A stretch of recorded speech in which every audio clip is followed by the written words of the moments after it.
তালের এই সিজনে তালের রুটি বানাবে না, সেটা কখনো হয়? সবাই বাড়িতে বাড়িতে তালের রুটি বানায়। তো আমার তালের রুটিগুলি কত সুন্দর ফুলেছে দেখো। তো চলো আজকে আমি তালের রুটি বানাবো। কিভাবে বানাচ্ছি দেখে নাও।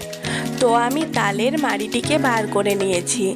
এদিকে একটি বাটিতে 3 চামচ আটা নেব এবং এর সাথে স্বাদ মতো লবণ দেব।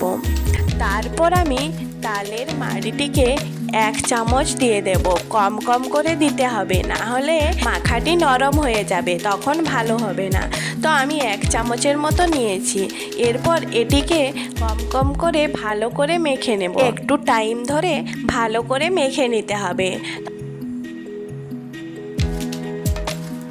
এরপর একটু চিনি মিশিয়ে দিতে হবে। তো আমার কাছে একটু নকুলদানা ছিল, সেটিকে গুঁড়ো করে দিয়ে দিয়েছি। তো চিনিটি না দিতেও পারো, তো আমি একটু দিয়েছি। তারপর আরও ভালো করে এটিকে মেখে নেব। তো আমি এই যে এরকম করে মেখে নিয়েছি, এরকম একটু নরম করে মেখে নিয়েছি, খুব বেশি শক্ত হবে না। এরপর এটিকে আরও 10 মিনিটের মতো ঢাকা দিয়ে রেখে দেব, তাহলে আরও একটু নরম হয়ে যাবে। এরপর 10 মিনিট পর এটিকে খুলে আরও একটু আমি মেখে নেব। তারপর একটু মেখে নেওয়ার পর এটিকে আমি ছোট ছোট লেচি কেটে নেব। ছোট ছোট করে লেচি কেটে নেব কয়েকটা, যতগুলি হবে ছোট ছোট লেচি কেটে নেব রুটি করার জন্য। তো ছোট ছোট করে আমি লেচিগুলি কেটে নিচ্ছি।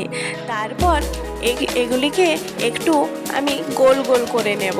তো সবগুলিকে আমি এরকম একটু গোল গোল করে নিচ্ছি। তো আমার সবগুলিকে এরকম গোল গোল করা হয়ে গেছে। এরপর চাকতিতে একটু আটা দিয়ে এই রুটিগুলিকে ভালো করে বেলে নিতে হবে। তো আমি চাকতিতে একটু আটা দিয়েছি। এরপর রুটিটিকে বেলে নিচ্ছি ভালো করে।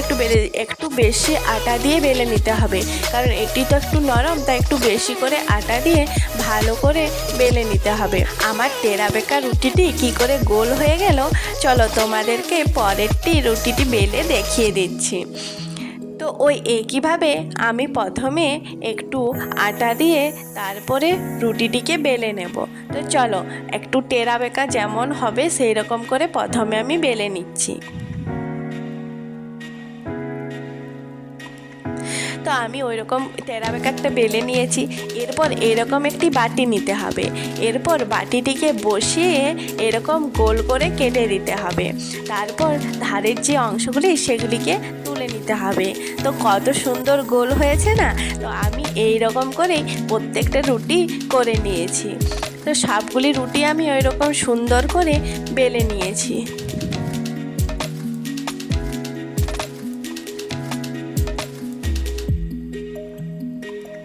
তো সব রুটিগুলি আমার বেলা হয়ে গেছে। এরপর একটি তাওয়া বসিয়ে একটি রুটি দিয়ে দিতে হবে, একটু গরম হয়ে গেলে দিয়ে দিতে হবে। এরপর এপিঠ ওপিঠ ভালো করে উল্টে নিতে হবে। যখন রুটিটি হালকা হালকা ফুলে উঠবে তখন খুন্তি দিয়ে এইরকম যেদিকটা ফুলে উঠবে সেদিকটা একটু চাপ দিলে এরকম গোল গোল ফুলে উঠবে। কি সুন্দর গোল গোল রুটি হয়েছে না? আর অনেক নরম হয়েছে। তারপর হটপটে রেখে দিতে হবে। এরপর আমি 3টে রুটিকে একসাথে করব। তো প্রথমে আমি একটা রুটিকে দিয়ে দিয়েছি, এরপর একদিকটা উল্টে আরেকটা রুটিকে দিয়ে দিয়েছি, এরপর আরেকবার উল্টে আরেকটা রুটিকে দিয়ে দিয়েছি। এরপর আমি যেভাবে করছি এটা ভালো করে দেখে তোমরা করে নেবে। তো এইভাবে আমি 3টে রুটিকে একসাথে ভেজে নিচ্ছি।